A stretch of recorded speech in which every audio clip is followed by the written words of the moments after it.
Cosmopolitan.com once published a video which featured them randomly interviewing people on the streets of New York and asking them if they could name all these 7 continents of the Earth. Of the 11 people that they chose to feature, only 2 people were able to accomplish it. Now, I didn't particularly find this video entertaining. What I thought was much more entertaining was the comment section of that video. It was completely full of people arguing over how many continents there are in the world. Now, my immediate response is to add my voice to the argument and tell them all that they're complete idiots and explain exactly how there are 7 continents in the world. Everyone was taught that in 1st grade, and it's really not that difficult of a concept to understand. But I thought to myself, if I do some internet research to reinforce my argument, I can then justify calling them all idiots. So that's exactly what I did. But what I found out was that there might not actually be 7 continents. And that's what I'm here to talk about today. Now, geography is a topic that I have long been interested in. And as I said before, I've done a lot of research on this topic. And this is a topic that's important to all of you. You know, if I asked you all what continent you're currently standing on, you'd all say North America. If I asked someone in Spain what continent you're on, they'd say you're in America. But if I asked some really weird person on the street, they might say you're part of the only continent on Earth, Afro-Eurasia. So it's important to understand exactly where you are in the world. Now in my speech, I'm going to split it up into 2 portions. The first portion is going to be me explaining to you all the different continent systems and the views and what makes them correct and who views those as correct. Then in that portion, I hope that you all take an opinion on what you think is the best continent system, so that in the portion following that, I can tell you all that you're completely wrong, and there's only one definitively correct continent system, which I will explain. Now, in order for us to understand what a continent system is, we also have to understand a few things before that.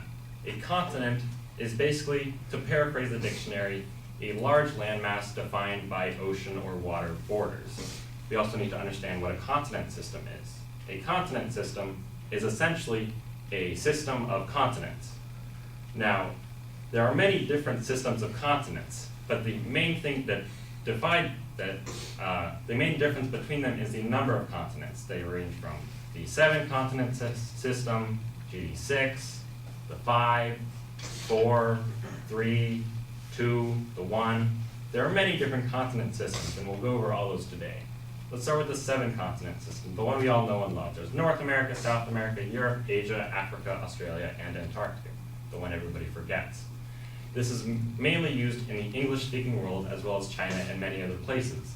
It holds fairly true to the definition of continent until we take a closer look at Europe and Asia and realize that there's not really any ocean or water border between them. The only reason they're separated is because the people in Europe thought, oh, I just want to be separated from the people in Asia, so I'm just going to teach people that we're not related to them in any form whatsoever.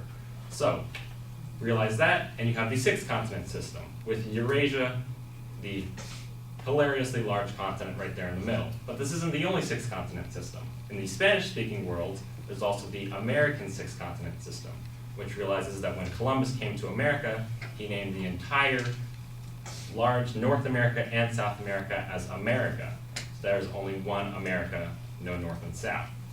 Combine those 2 systems and you have the 5 continent system, but again, that's not the only 5 continent system.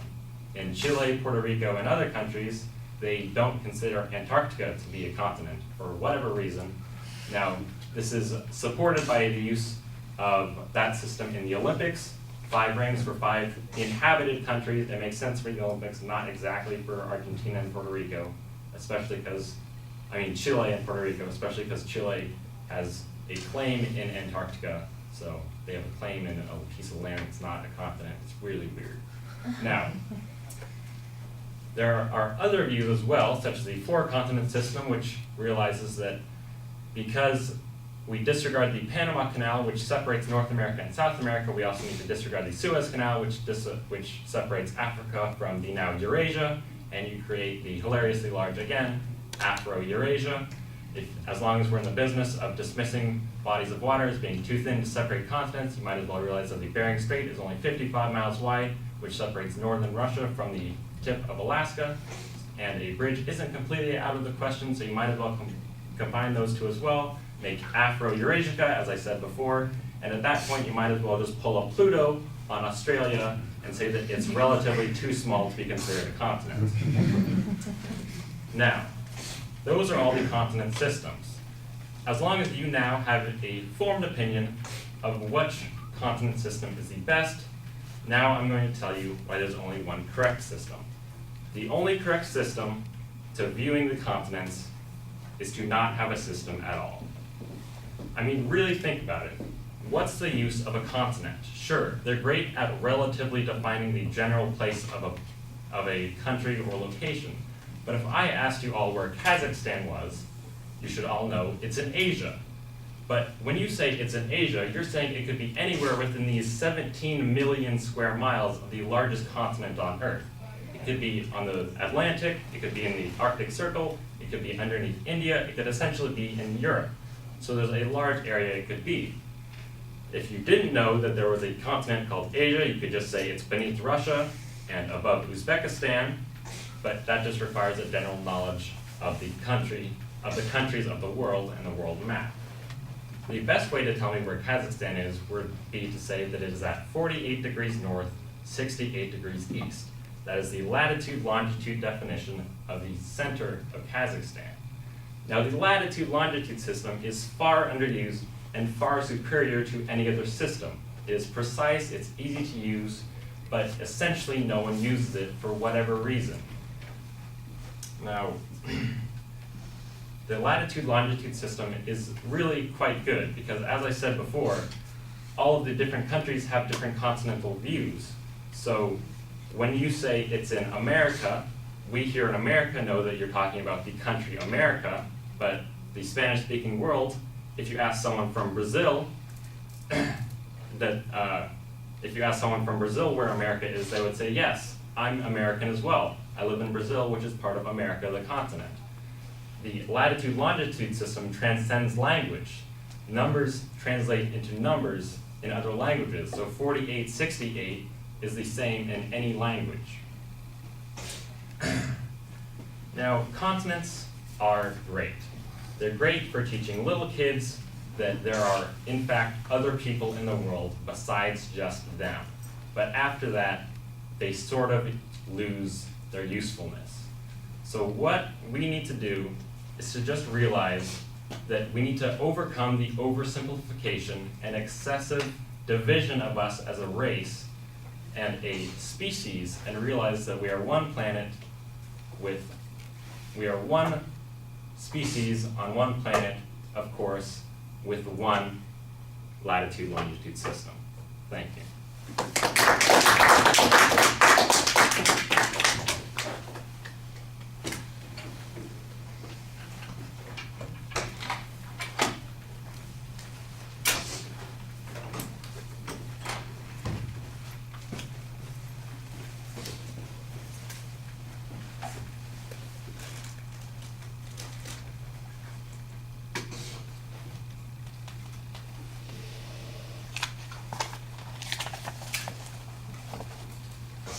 So Taylor, what'd you think?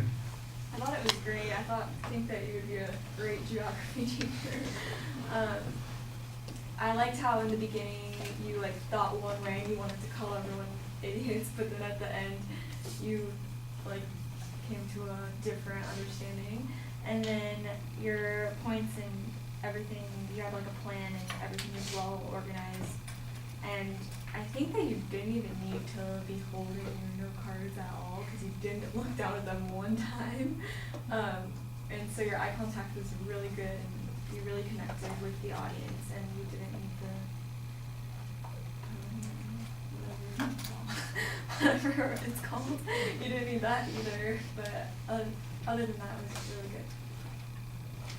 Yeah, you could use the lectern and lose the lectern, lose the cards because you know what you're saying. You're very good at speaking to the audience. We've talked about this before. That is not an issue for you. You do a good job talking to the audience, relating to us. You got a little sardonic quality in the way you speak to people, and I think that that's effective with the position that you're taking here.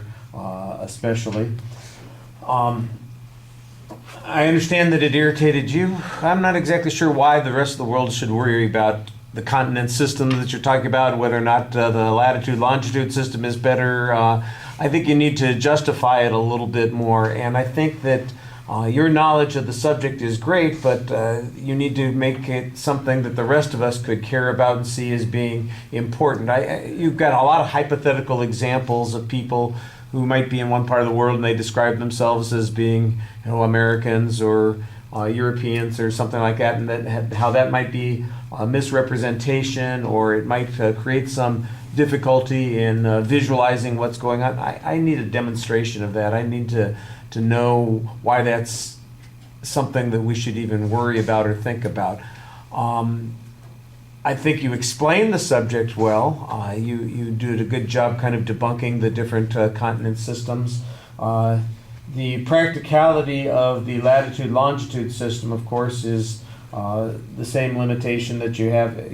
Now you're going to ask people to understand and remember something that is vastly more complicated than 7 continents, 5 continents, or even the one continent that gets referred to, because it just becomes complicated. It's like points on a graph, and maybe people will be able to remember where the different points on a graph are, but I doubt it. I suspect that it's a lot more complicated to do that. And if the value of having the system is for quick reference or clarity, or like you said, introducing kids to the notion that they are, that there are places in the world that are different from where they are right now, I don't know that other system is going to help them all that much. I think it's probably going to confuse them a little bit. So I think you've got a good idea for a speech here. I think there's an interesting concept here. It needs some development. You're getting by on a lot of good general knowledge of the subject and a strong opinion that you express really well. But substance-wise, I think it's a little problematic. But as usual, the delivery is excellent. Thank you.